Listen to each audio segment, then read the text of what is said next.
नमस्कार मित्रांनो, technical shoes या यूट्यूब चॅनलमध्ये तुमचं सर्वांचं स्वागत आहे। लाडकी बहीण योजनेअंतर्गत पैसे येण्यास सुरुवात झालेली आहे। तुम्हाला जर पैसे आले असतील तर कमेंट करून सांगा। आता जर पैसे आले नसतील तुम्हाला सुद्धा पैसे येतील, त्यासाठी थोडं थांबावं लागेल।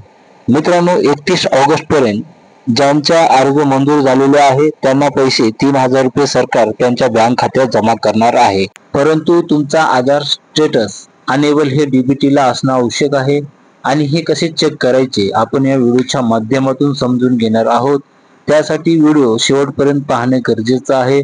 जर व्हिडिओवरती नवीन आला असाल तर चॅनलला सबस्क्राइब करा आणि व्हिडिओला लाईक करायला विसरू नका, कारण तुमच्या एका लाईकमुळे माझ्या लाडक्या बहिणीपर्यंत हा व्हिडिओ पोहोचेल। चला तर व्हिडिओला सुरुवात करूया। मित्रांनो, सर्वप्रथम तुम्हाला तुमच्या क्रोम ब्राउझर वरती सर्च करायचं आहे npci.gov.in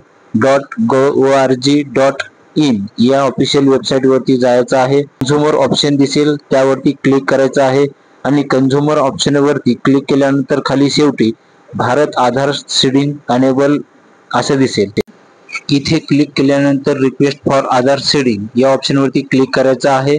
क्लिक केल्यानंतर तिथे 3 नंबरचा ऑप्शन आहे गेट आधार मॅप स्टेटस, यावरती क्लिक करायचं आहे।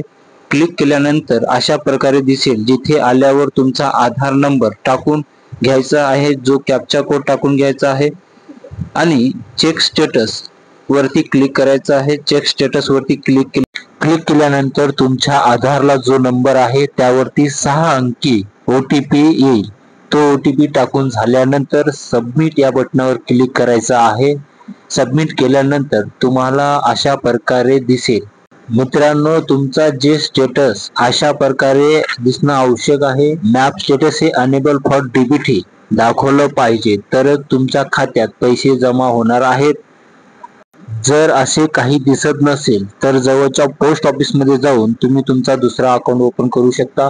मित्रांनो, थोडा खाली आल्यानंतर तुम्हाला तुमच्या बँक चं नाव दाखवेल। इथे जी बँक दाखवत आहे त्याच बँकेच्या खात्यात लाडकी बहीण योजनेचे पैसे जमा होणार आहेत।